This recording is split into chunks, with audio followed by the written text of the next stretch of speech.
समय की बात है। गर्मियों की छुट्टियों में दो भाई बहन साहिल और पायल शहर से अपने दादाजी के गांव जा रहे थे।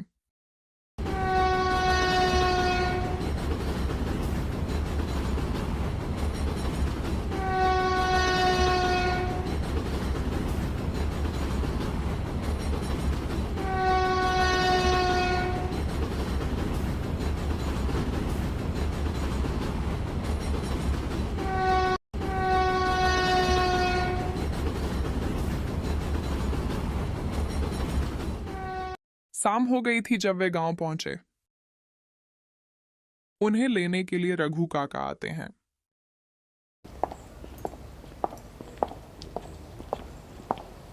साहिल बेटा आ गए? हाँ रघु काका, आप कैसे हैं? मुझे तुम्हारे नाना जी ने भेजा है तुम्हें लाने के लिए।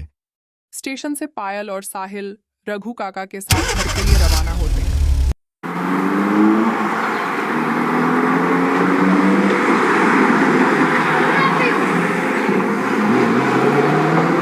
गांव एक पहाड़ी क्षेत्र में बसा था।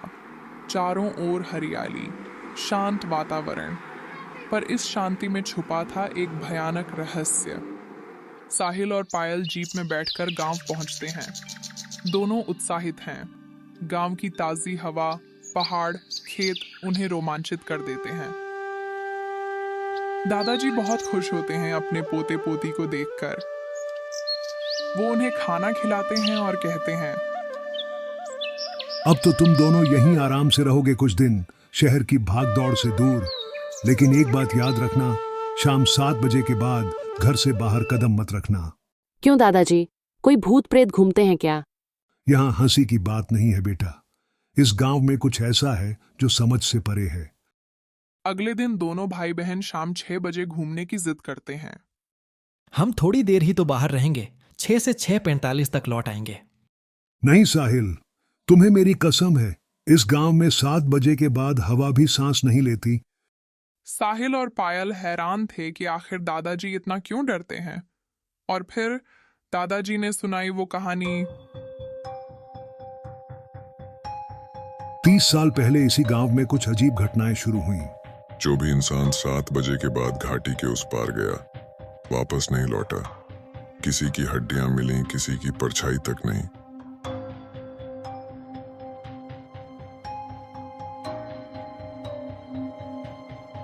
लोग कहते हैं वहां एक आत्मा है, एक औरत जो धोखे से मरी थी।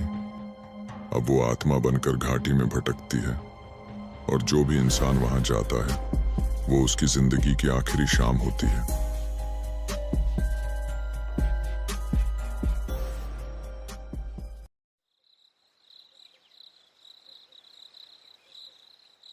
दूसरे दिन शाम 6 बजे पायल को साहिल के साथ खेतों में घूमने का मन करता है।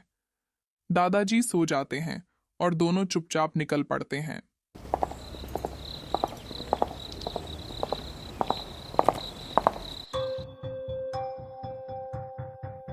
शाम का सूरज ढल रहा था और घाटी की ओर जाती पगडंडी उन्हें खींच रही थी, जैसे किसी अदृश्य शक्ति ने उन्हें बुलाया हो। वो घाटी के पास पहुंचते हैं और तभी हवा का रुख बदलता है। सन्नाटा गहराता है। एक पुराना मंदिर दिखाई देता है, जर्जर, टूटा फूटा।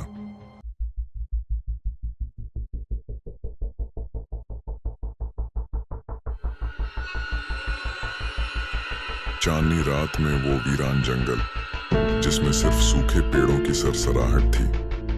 हवा में एक अजीब सी ठंडक थी, जैसे किसी अनजानी मौजूदगी ने उसे छू लिया हो। पायल को मंदिर से किसी औरत की सिसकी सुनाई देती है।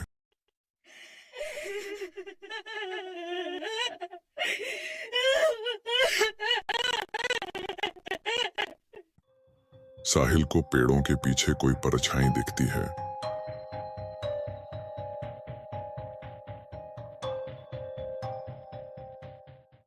साहिल, वो देखो, वहां कोई है। अचानक एक सफेद साड़ी में औरत उलटे पैरों के साथ मंदिर के पीछे से निकलती है। उसकी आंखें खून जैसी लाल।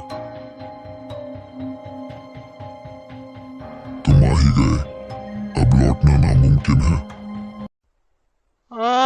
साहिल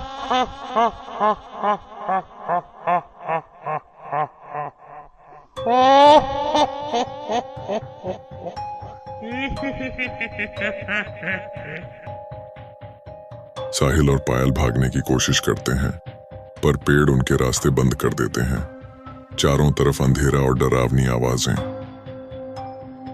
अब भागने का कोई रास्ता नहीं बचता। वो दोनों उसकी गिरफ्त में आ जाते हैं। वो आत्मा सिर्फ शरीर को नहीं, आत्मा को निगल जाती है।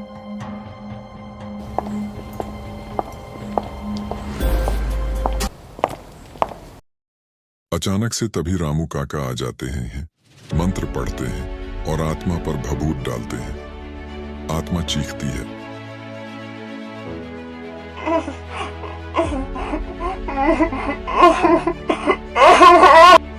तुम्हारे जैसे पाखंडी मेरा कुछ नहीं बिगाड़ सकते। तेरी मुक्ति अब तुझे ही लेनी होगी। वो दिन आ गया है जब तेरा अंत होगा। रामू काका बताते हैं कि ये आत्मा असल में गांव की एक औरत थी, जिसे पंचायत ने झूठे इल्जाम में मार डाला। अब उसकी आत्मा बदला लेने लौटी है। तो क्या हम उसकी मदद कर सकते हैं? अगर तुम दोनों उसका सच सबके सामने लाओ। साहिल और पायल ठान लेते हैं कि अब और चुप नहीं रहेंगे। जो रहस्य गांव वालों से छुपा है वो सबके सामने लाएंगे और इस बदनसीब आत्मा को उसका मोक्ष दिलाकर ही दम लेंगे।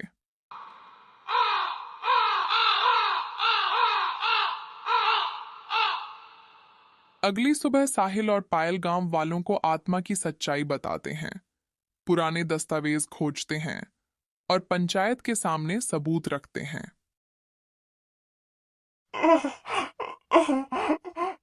वो आत्मा बदले की आग में जल रही थी। उसके साथ जो अन्याय हुआ था वो इतना भयावह था कि उसकी चीखें समय की दीवारों में कैद हो गईं।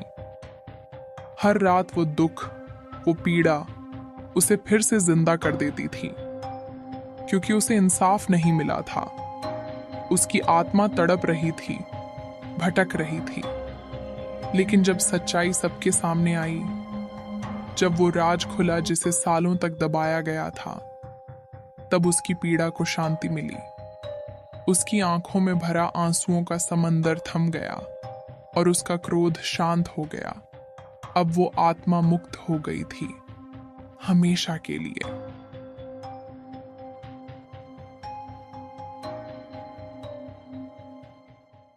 दादाजी गर्व से बच्चों को गले लगाते हैं।